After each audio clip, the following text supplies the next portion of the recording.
Hello students, good morning. आज के इस वीडियो में हम पढ़ने जा रहे हैं कक्षा 10 प्रश्नावली 4.1। प्रश्नावली का नाम है द्विघात समीकरण। तो इस प्रश्नावली में हम सबसे पहले द्विघात समीकरण बनाना सीखेंगे। यह समझेंगे कि द्विघात समीकरण होते क्या हैं, इन्हें कैसे बनाया जाता है। फिर आगे की प्रश्नावलियों में हम अलग अलग तरीकों से इनको हल करना सीखेंगे। बहुत अच्छी प्रश्नावली होने वाली है। आपको शुरुआत से समझ में आएंगे कि द्विघात समीकरण क्या होते हैं। इसलिए आप हमारे साथ जुड़े, चैनल को सब्सक्राइब करें, इस वीडियो को लाइक जरूर करें, अपने दोस्तों के साथ शेयर करें। चलिए शुरू करते हैं। आज की हमारी प्रश्नावली है प्रश्नावली 4.1 और प्रश्नावली में क्या दे रखा है। पहला सवाल, जांच कीजिए कि क्या निम्न द्विघात समीकरण हैं। पहले तो हमें ये चेक करना है कि ये जो समीकरण दे रखे हैं ये द्विघात समीकरण है या नहीं है। ठीक है, तो देखो द्विघात समीकरण करने के लिए जो आपको बराबर के चिन्ह के दोनों तरफ कुछ संख्याएं दे रखी हैं, इनको हल करने के बाद में जो फाइनल उत्तर आएगा उसके आधार पर हम ये जांच करेंगे कि ये दी गई संख्या द्विघात समीकरण है या नहीं है। ठीक है, तो एक एक करके हम एक एक सवाल को हमारे बोर्ड पर लेकर चलेंगे और वहां से हम इनको हल करना शुरू करेंगे। तो पहला सवाल है x प्लस 1 का होल स्क्वायर बराबर 2 कोष्टक के अंदर x माइनस 1। मतलब हम इसको ऐसे लिखेंगे, चलेगा पहला x प्लस 1 का होल स्क्वायर बराबर 2x माइनस 3। ठीक है, माइनस 3, ये हमारा पहला सवाल है। इसको हम हल करते हैं। हल करने के बाद में हमें पता लगेगा कि द्विघात समीकरण है या नहीं है। देखो पहले इसको x प्लस 1 को खोलेंगे। खोलने के लिए हम एक सूत्र का उपयोग करेंगे। उस सूत्र का नाम है a प्लस बी का होल स्क्वायर। तो इसको खोलते समय क्या होगा, a square plus 2ab plus B square. ये द्विघात समीकरण का खोलने का एक सूत्र होता है। ठीक है, तो इसी सूत्र से हम इसको खोलेंगे। तो a की जगह x है और b की जगह 1 है, तो खोलेंगे तो क्या हो जाएगा, x स्क्वायर प्लस 2x, 1 को गुणा करने पर 1 ही रहता है, तो मैं यहाँ पर डॉट 1 लिख दिया। डॉट का मतलब गुणा होता है। प्लस 1 का स्क्वायर बराबर 2 से गुणा करेंगे तो 2x माइनस 2 को 3 से गुणा करेंगे तो 3 दूनी 6। अब सारी संख्याओं को एक तरफ लेके आएंगे, क्या हो जाएगा देखिए, x स्क्वायर प्लस 2x, ये 2x इधर आकर माइनस का 2x प्लस का 1 अपनी जगह पर, ये जो माइनस का 6 इधर आकर प्लस का 6 बराबर 0। ठीक है, आगे देखो x स्क्वायर अपनी जगह पर, ये प्लस का और ये माइनस का दोनों कट गए आपस में, और ये 6 और 1 7 बराबर 0। ठीक है, अब देखिए हमारे पास में ये हमारा इसका फाइनल समीकरण है। इस समीकरण को देखकर आपको क्या पता लग रहा है कि द्विघात समीकरण है या नहीं है। द्विघात समीकरण का मतलब होता है कि जो हमारे यहाँ पर चर होता है, चर जैसे x y z a b c x y z, जो भी आपको अंग्रेजी के कुछ अक्षर होते हैं उनके ऊपर जो घात दी हुई होती है, उस घात का माना जाता है। मतलब ये जो x की घात कितनी है, 2 है, इसलिए यह एक द्विघात समीकरण है। द्विघात समीकरण है। इस तरह से इसका उत्तर लिखना है पहले सवाल का। ठीक है, वीडियो रोककर आराम से उतारो। आपको समझ में आ गया होगा, नहीं आया तो आप मुझे कमेंट करके जरूर बताना। ठीक है, चलिए अगले सवाल की तरफ चलते हैं। और उससे पहले मैं इस बोर्ड मिटाना पड़ेगा, तभी हम अगला सवाल कर पाएंगे। तो वीडियो रोककर आराम से उतार लो इसको।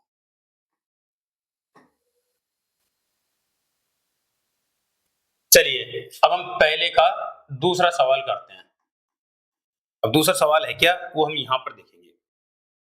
सवाल ये है x स्क्वायर माइनस 2x बराबर माइनस 2 कोष्टक के अंदर 3 माइनस x। तो इसको ऐसे कैसे लिखते हैं, देखिए x square minus 2x, x square minus 2x बराबर कोष्टक के अंदर माइनस 2 और बाहर क्या लिखा हुआ है, 3 माइनस x, 3 माइनस x। अब इसको भी हल करते हैं। देखो इधर को तो गुणा कर रखा है, ऐसे कैसे है ना, तो ऐसे कैसे लिख देंगे। यहाँ पर माइनस 2 से 3 गुणा करेंगे तो माइनस के 6, माइनस 2 को माइनस x से गुणा करेंगे तो प्लस के 2x। ध्यान रखना माइनस वाली संख्या को माइनस से गुणा करने पर प्लस का चिन्ह आता है। अब सबको एक तरफ ले आओ, x स्क्वायर माइनस 2x, ये प्लस का 2x इधर आकर माइनस का 2x, ये माइनस का 6x बराबर चिन्ह दूसरी तरफ जाकर क्या हो जाएगा, प्लस का 6 बराबर, इधर कुछ नहीं बचेगा तो 0 लिख देंगे हम। अब इनको थोड़ा और हल करेंगे तो x स्क्वायर माइनस 2x और 2x कितने हो गए, 4x प्लस 6 बराबर 0। तो यह क्या निकल गया, हमारे पास में एक समीकरण निकल गया। इस समीकरण को चेक करके बताओ कि द्विघात समीकरण है या नहीं है। यहाँ पर x की सबसे बड़ी घात कितनी दिखाई दे रही है आपको, 2, तो ये एक द्विघात समीकरण है। तो लिखेंगे यह एक द्विघात समीकरण है। ध्यान रखना, अगर मान लो सबसे बड़ी घात 3 आ जाती है तो द्विघात समीकरण नहीं होगा, वो त्रिघात समीकरण हो जाएगा। ठीक है, वीडियो रोककर आराम से उतारो, फिर हम अगले सवाल की तरफ चलेंगे।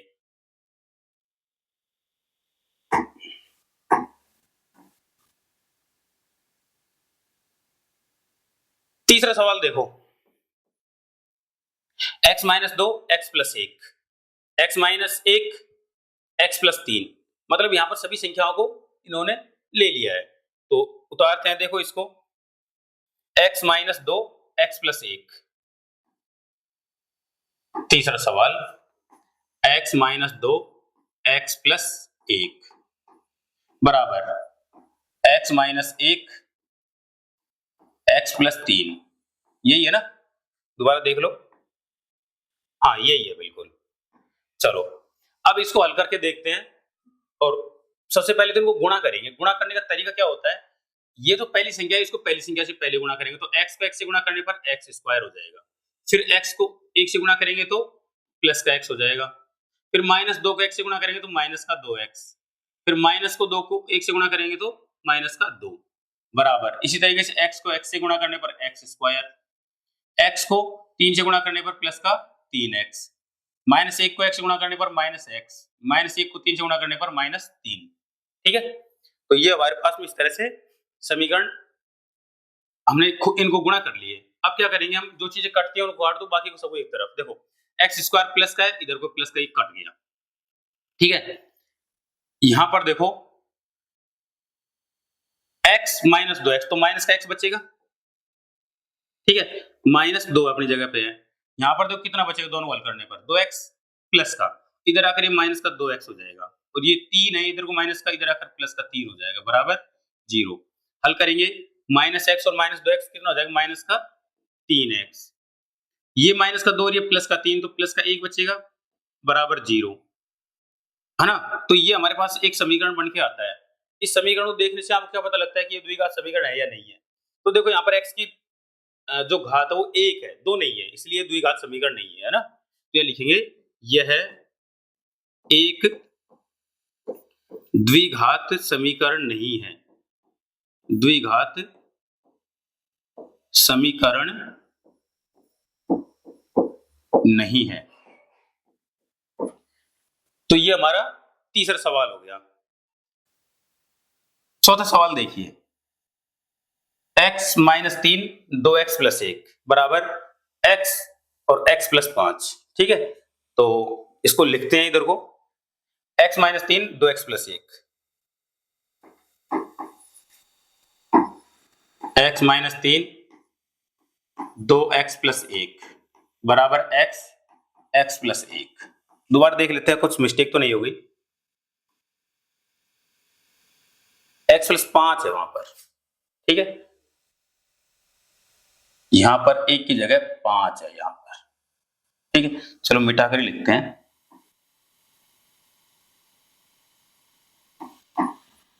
ये हमारा सही समीकरण।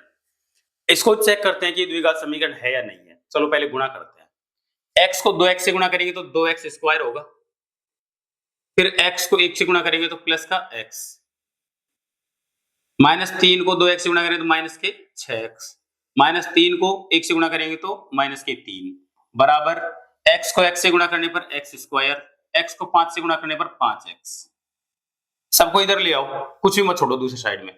2x स्क्वायर, x वाली संख्या लेकर आओ उसके साथ में, तो माइनस का x स्क्वायर हो जाएगा। x और माइनस 6x कितने हो गए, माइनस के 5x, ये 5x इधर आकर फिर से माइनस के 5x हो जाएंगे, ये माइनस का 3 अपनी जगह पर यूं का यूं। हल करो इसको, 2x स्क्वायर में से 1x स्क्वायर घट गया तो x स्क्वायर बचेगा, ये दोनों जुड़कर क्या हो जाएंगे, माइनस के 10x, माइनस 3 बराबर 0। ठीक है, तो अब इस समीकरण को देखो, ये समीकरण द्विघात समीकरण है या नहीं है। तो इससे देखने से आपको पता लग रहा है कि इसमें x की घात 2 है, इसलिए यह क्या है, द्विघात समीकरण है। तो लिखेंगे यह द्विघात समीकरण है, द्विघात समीकरण है।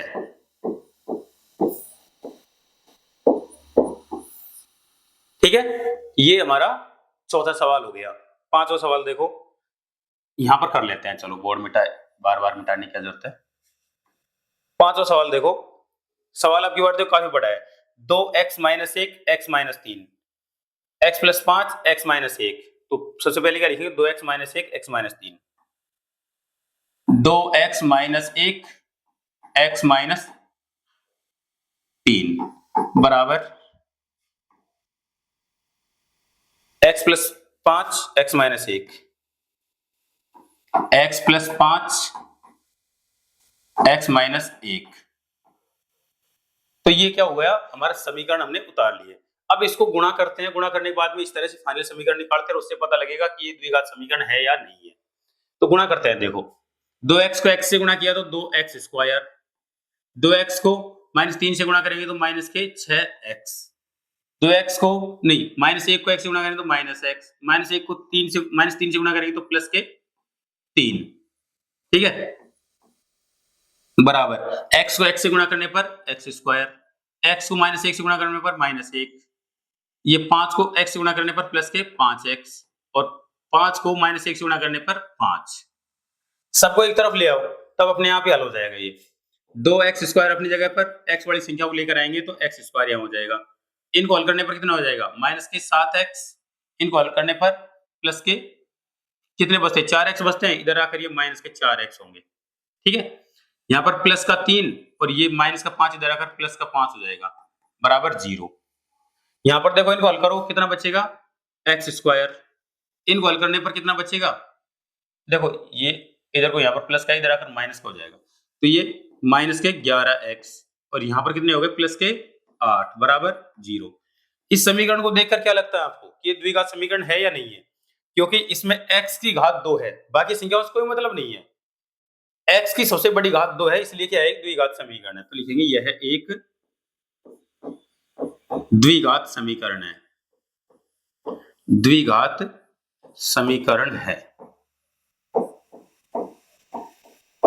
ठीक है, ये हमारा सवाल हो गया। अब हम इस वीडियो को रोककर आराम से दोनों सवालों को उतार लो, उसके बाद में हम अगले छठे सवाल की तरफ चलेंगे। ठीक है, चलिए मैं बोर्ड मिटाता हूं, आपने रोककर उतार लिया होगा।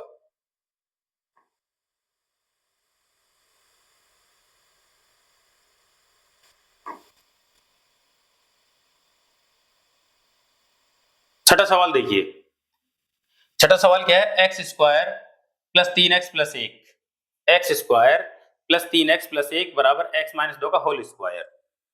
ठीक है, तो x square plus 3x plus 1, छठा सवाल, x square plus 3x plus 1 बराबर x माइनस 2 का होल स्क्वायर।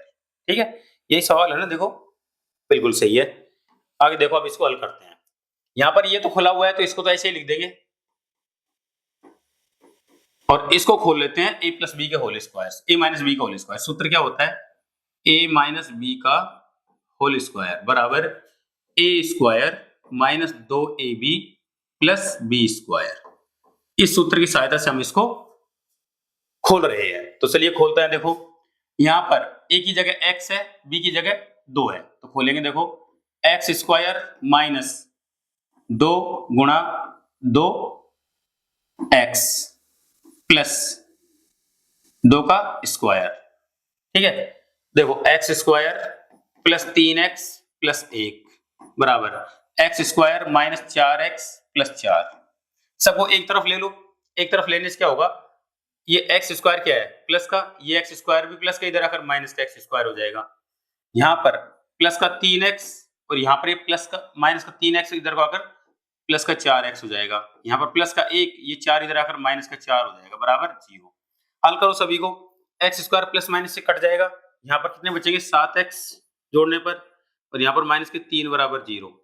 इस समीकरण को देखकर आपको क्या लगता है कि ये द्विघात समीकरण है या नहीं है, क्योंकि यहाँ पर x की घात 1 ही है, सबसे बड़ी घात, तो ये द्विघात समीकरण नहीं होगा। तो लिखेंगे यह द्विघात समीकरण नहीं है। ठीक है, छठा सवाल हो गया ये। आराम से बोर्ड उतार, ये इसी वीडियो की रोक कर आराम से उतार लो इसको, फिर हम बोर्ड को मिटाएंगे। ठीक है, आपने उतार लिया होगा, मैं बोर्ड मिटाता हूं।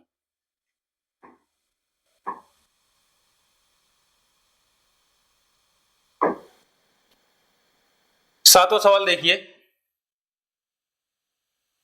x प्लस 2 की घात 3 बराबर 2x x square minus 1।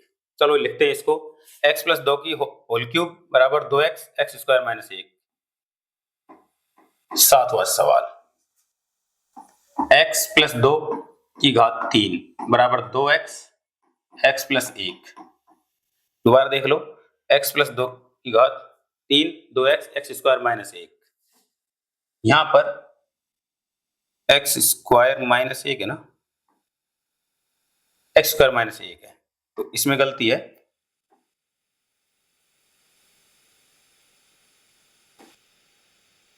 X square minus 1, ये हमारा सवाल सही उतार लिया हमने। अब देखो इसको, इसको खोलेंगे। इसको खोलने का सूत्र क्या होता है, देखो यहां पर a प्लस बी की घात 3, इसको खोलने के लिए हम यूज करेंगे a की घात 3 प्लस b की घात 3 plus 3a square b plus 3ab square. ठीक है, इस तरह से हम इसको खोलेंगे इस फॉर्मूले की सहायता से। तो देखिए इस सूत्र की सहायता से इसको खोलते हैं तो क्या हो जाएगा, x की जगह, यहाँ a की जगह x है और b की जगह 2 है, तो यहाँ पर खोलेंगे x की घात 3 प्लस 2 की घात 3 प्लस 3 गुणा एक्स स्क्वायर गुणा 2 प्लस 3x गुणा 2 की घात 2 बराबर, ये जो बराबर चिन्ह यहां लगाकर मैं कर रहा हूं, इसको केवल गुणा करना है, तो 2x की घात 3 माइनस 2x, ये हो गया इस तरह से। अब देखो इनको हम क्या करते हैं, सबको एक तरफ ले लेते हैं। एक तरफ लेने से क्या होगा, x की घात 3, ये जो 2x की घात 3 है ये इधर आकर माइनस का 2x की घात 3 हो जाएगा। ठीक है, यहां पर इनको गुणा करने पर क्या हो जाएगा, 3 दूनी 6x स्क्वायर प्लस का 6x स्क्वायर, और यहां पर क्या हो जाएगा, x स्क्वायर वाली संख्या है ही नहीं इसमें। ठीक है, तो इसको ऐसे ऋण देते हैं। उसके बाद में यहां पर हमारे पास केवल x वाली संख्या है, x वाली संख्या क्या है, माइनस का, नहीं ये भी x वाली है, 2 की घात 4, 2 की घात 2, 4 3 12 प्लस के 12x, और ये माइनस का 2x इधर आकर प्लस का 2x हो जाएगा। अब हमारे पास में क्या बचता है, केवल सादा संख्याएं बचती हैं, 2 की घात 3 मतलब 2 3 4 4 दूनी 8, तो 8 बचेंगे बराबर 0। ठीक है, अब यहां पर देखो इसको, यहां पर बचेगा माइनस एक्स की घात 3 प्लस 6x स्क्वायर प्लस 12 और 2 14x प्लस 8 बराबर 0। अब ये देखकर बताओ कि ये द्विघात समीकरण है या नहीं है, क्योंकि यहां पर x की सबसे बड़ी घात क्या है, 3 है, माइनस के चिन्ह से फर्क नहीं पड़ता, सबसे बड़ी घात 3 है, इसलिए यह द्विघात समीकरण नहीं है। तो लिखेंगे यह द्विघात समीकरण नहीं है, द्विघात समीकरण नहीं है।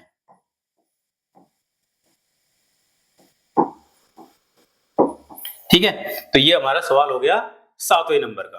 वीडियो रोककर आराम से उतारो, फिर हम 8वें नंबर के सवाल की तरफ चलेंगे। ठीक है, उतार लिया होगा, चलो मैं बोर्ड मिटाता हूं।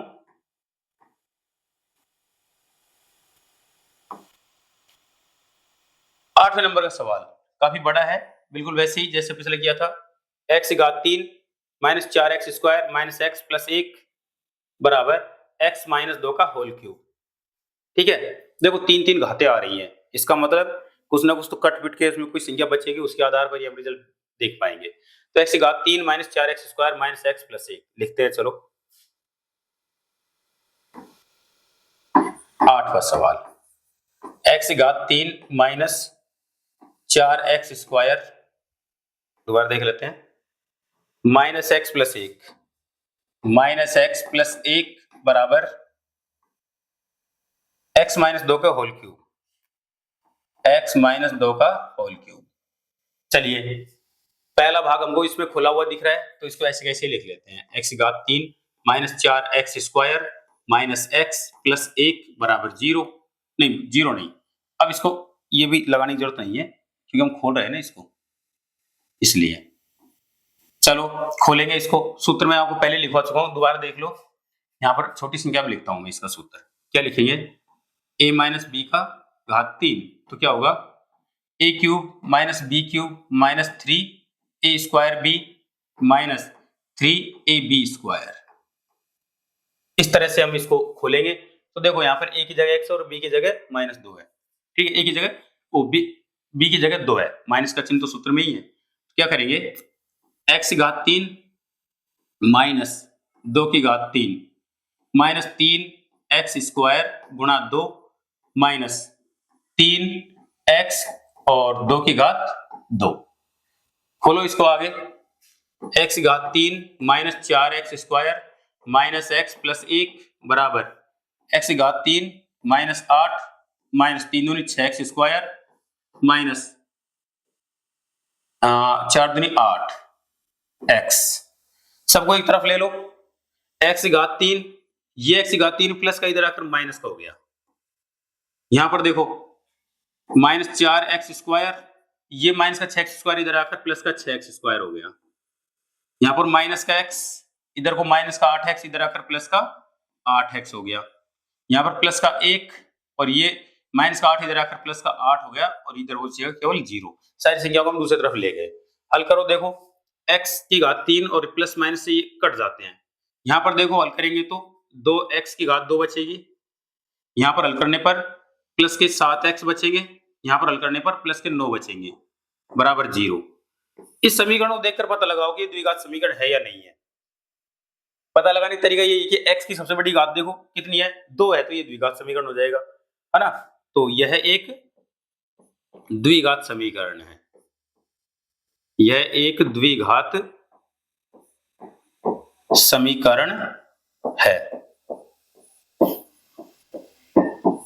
ठीक है। बड़ी आसानी से हो गया 8वां सवाल।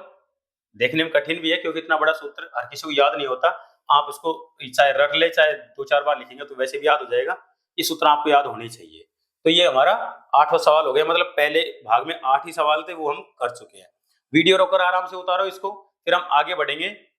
और बच्चों मैं आपसे बार बार बोलता हूँ कि इस वीडियो को लाइक जरूर कर दें। चलिए अगला सवाल करते हैं, उससे पहले मैं बोर्ड मिटा देता हूँ।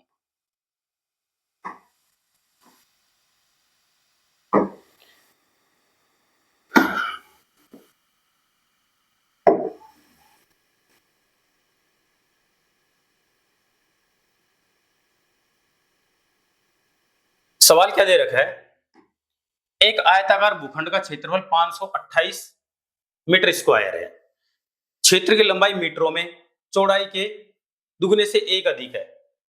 हमें भूखंड की लंबाई और चौड़ाई ज्ञात करनी है, ठीक है। क्षेत्रफल दे रखा है आपको 528 वर्ग मीटर, है ना, और चौड़ाई मान लो हम x मान लेंगे तो लंबाई कितनी हो जाएगी, दुगने से 1 अधिक हो जाएगी। तो इसके अनुसार सवाल हल करते हैं। चलो दूसरे का पहला, यहां पर आपको भूखंड का क्षेत्रफल दे रखा है, भूखंड का क्षेत्रफल बराबर 528 मीटर स्क्वायर, और क्या मान लेते हैं, माना भूखंड की चौड़ाई बराबर x मीटर, ये हमने मान ली।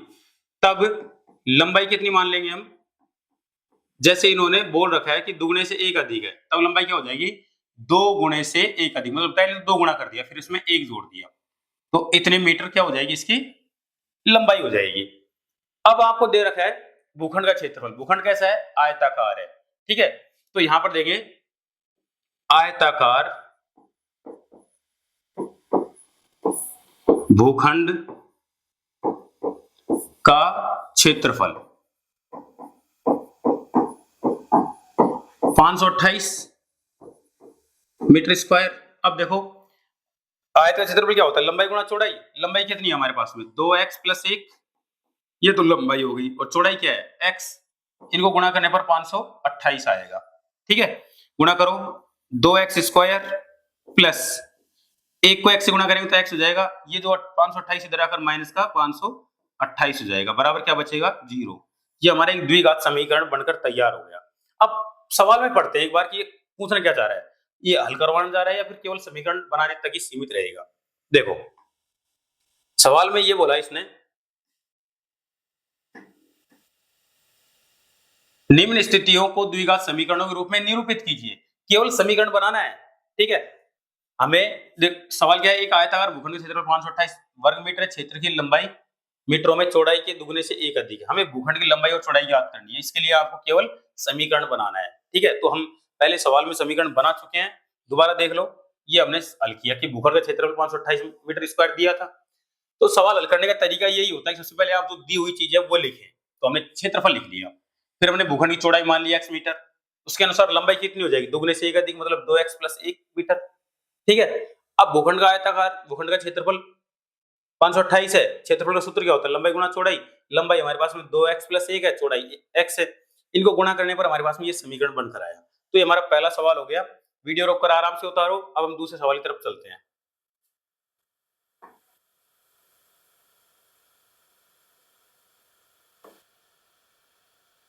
दूसरा सवाल देखो, दो क्रमागत धनात्मक पूर्णांकों का गुणनफल 306 है, हमें पूर्णांक ज्ञात करना है, ठीक है। पूर्णांक ज्ञात करना है मतलब दोनों संख्या ज्ञात करनी है।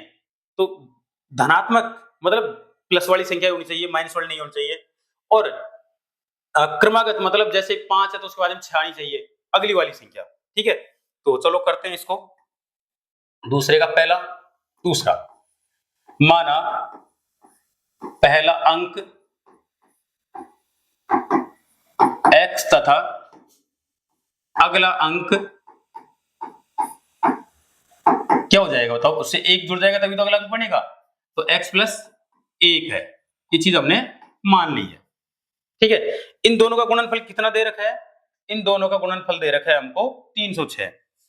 देखो मतलब गुणा करेंगे तो x गुणा x + 1, इनको गुणा करेंगे तो कितना आ जाएगा, 306 आना चाहिए गुणा करने पर, ठीक है। चलो देखो, x को x से गुणा किया तो x² प्लस x को 1 से गुणा किया तो x, और ये 3 सही इधर आकर माइनस का 306 हो जाएगा, बराबर 0 बचेगा इधर को। ये हमारा द्विघात समीकरण बनकर तैयार हो गया, ठीक है। हल करना है तो आप हल कर सकते हैं, हो सकता है अगली प्रश्नावली में हमसे हल करवाए इसलिए वही हल करेंगे इसको। अभी तो हमसे केवल समीकरण बनाने के लिए बोल रहा है तो वो हम कर लेते हैं। तीसरा सवाल देखो साथ साथ में। तीसरा सवाल क्या कहता है, रोहन की मां उससे 26 वर्ष बड़ी है, उसकी आयु वर्षों का गुणनफल अब से 3 वर्ष पश्चात 360 हो जाएगी। हमें रोहन की वर्तमान आयु ज्ञात करनी है। तो इसके लिए हम रोहन की वर्तमान आयु को x मानेंगे, ठीक है। और रोहन, तो देखो रोहन की मां उससे 26 वर्ष बड़ी है, उनकी आयु वर्षों में आयु का गुणनफल अब से 3 वर्ष पश्चात 360 हो जाएगी। मतलब x में 3 जोड़ेंगे और 26 में 3 जोड़ेंगे, है ना, और उनका गुणा करेंगे, मतलब x + 3 गुणा 26 और 3 29, मतलब x + 3 गुणा 29 बराबर 360 करेंगे, तब जाकर हमारा समीकरण बनेगा। तो चलिए करते हैं। देखो यहां पर लिखेंगे, माना रोहन की आयु x वर्ष है, तब मां की आयु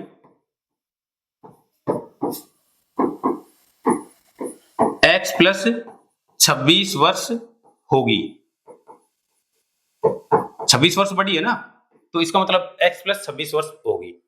3 वर्ष पश्चात, 3 वर्ष बाद, 3 वर्ष बाद क्या होगा, x + 3, सॉरी एक मिनट, इसको मैं ये लिखा नहीं और सीधे कर दिया।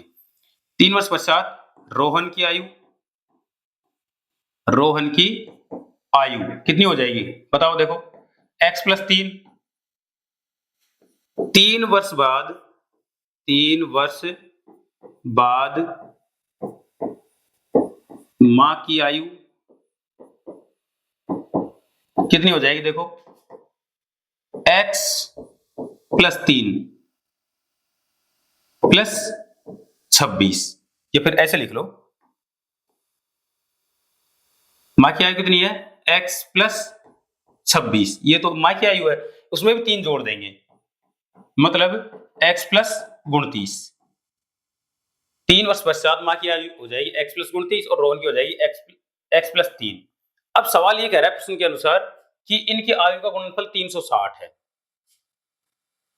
360 है ना। चलो देखो, तो यहां पर क्या करेंगे हम, x प्लस 3 गुणा x प्लस 29 बराबर 360। जैसे सवाल ने बोला वैसे हमने कर दिया इसको। अब गुणा करते हैं, देखो x को x से गुणा करेंगे तो x स्क्वायर, x को 29 से गुणा करेंगे तो 29x, चिन्हों का ध्यान रखें साथ साथ में, प्लस का आएगा। फिर 3 को x से गुणा करेंगे तो प्लस का 3x, फिर 3 को 29 से गुणा करेंगे तो कितना होगा, 87, 87 बराबर 360। सबको एक तरफ ले लो जिससे हमारा समीकरण थोड़ा हल हो जाएगा।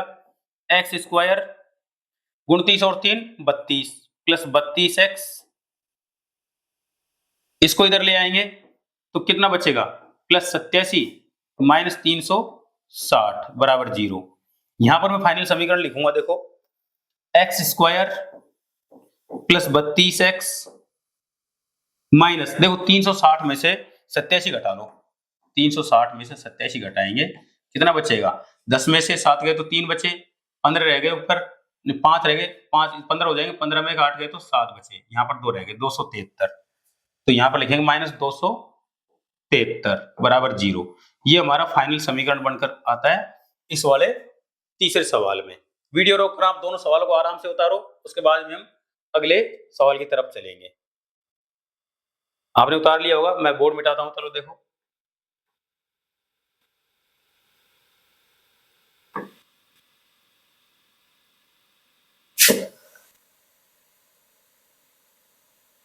चौथा सवाल, एक मालगाड़ी 480 किलोमीटर की दूरी समान चाल से तय करती है।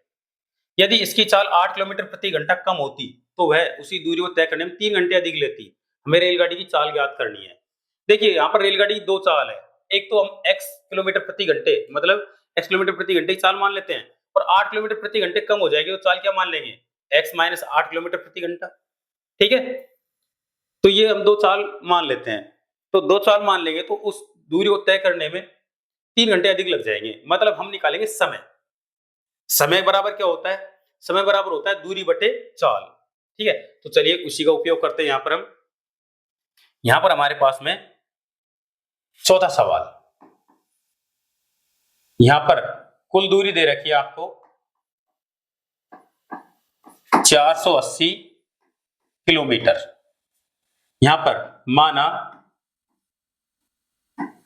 ट्रेन की चाल, या ट्रेन की चाल मानते हैं, सीधी चाल नहीं, माना चाल x किलोमीटर प्रति घंटे मान ली हमने ना। नई चाल कितनी होगी, x माइनस 8 किलोमीटर प्रति घंटे। ठीक है, नई चाल ये है, और इनमें समय में अंतर, समय का अंतर बराबर 3 घंटे। 3 घंटे का समय अधिक लगता है अगर इस चाल से चलती है तो यहां पर हम समय का सूत्र लिखेंगे। समय बराबर क्या होता है, दूरी बटे चाल, दूरी बटे चाल, ये समय का अंतर हो, समय का सूत्र होता है। तो यहां पर हम समय का अंतर लिखेंगे, समय का अंतर, समय का अंतर का सूत्र क्या होगा। ठीक है, तो समय का अंतर लिखेंगे हम, देखिए नई चाल, एक मिनट, समय का अंतर लिखने के लिए यहां पर देखो, नया समय माइनस पुराना समय। अब नया और पुराना समय कहां से लेके आएंगे, तो वो समय हमने जो ऊपर सूत्र लिखा है ना उसकी सहायता से हल करेंगे। तो समय का अंतर हमारे पास 3 घंटे का है। नया समय कैसे होगा, नई चाल से निकलेगा, मतलब उसके लिए हम दूरी 480 किलोमीटर लेंगे और चाल क्या लेंगे, x माइनस 8। ठीक है, माइनस पुराना समय निकालेंगे, दूरी तो वही रहेगी, लेकिन चाल भी पुरानी रहेगी, मतलब x रहेगी। इस समीकरण को हल करके हम यहां पर x का मान निकाल लेंगे और x बराबर क्या होगा, हमारा चाल निकल कर आ जाएगी।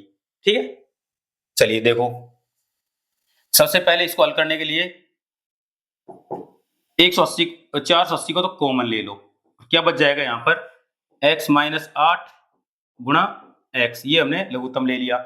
यहाँ पर x आ जाएगा माइनस, इसको गुणा करेंगे तो माइनस x प्लस का 8, x से तो x कट जाएगा, यहाँ पर रह जाएगा 3।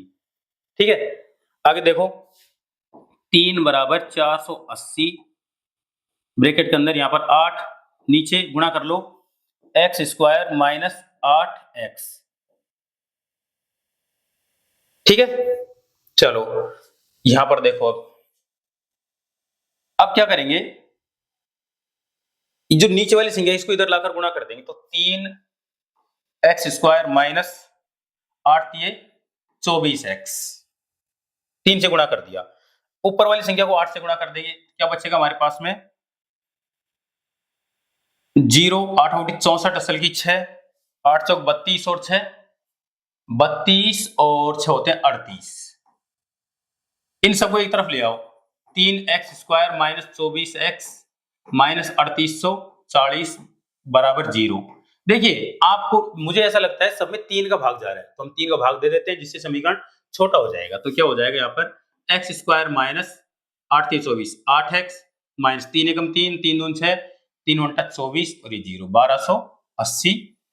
तो ये हमारा फाइनल समीकरण निकल के आता है x square minus 8x minus 1280 बराबर 0। तो ये एक द्विघात समीकरण निकल कर आया, हल हमको अभी करना ही नहीं है इसको। तो इस प्रकार हमारा ये जो चौथा सवाल था ये खत्म होता है। और अभी आपने देखा चौथा सवाल इस प्रश्नावली का अंतिम सवाल था। इस प्रकार से हमारी ये प्रश्नावली खत्म होती है। ठीक है, तो आपको ये प्रश्नावली कैसी लगी कमेंट करके जरूर बताएं। आप कमेंट में कुछ अच्छी बातें जरूर लिखा करो ताकि लोग भी आपकी बातों को पढ़ेगी और ये भी महसूस करे कि कुछ बच्चे हैं जो अभी भी इस दुनिया में पढ़ रहे हैं। ठीक है, जाने से पहले वीडियो को लाइक करें, अपने दोस्तों के साथ शेयर करें और चैनल को सब्सक्राइब जरूर कर लें। चलिए हम अगले वीडियो में मिलेंगे प्रश्नावली 4.2 के साथ में। धन्यवाद।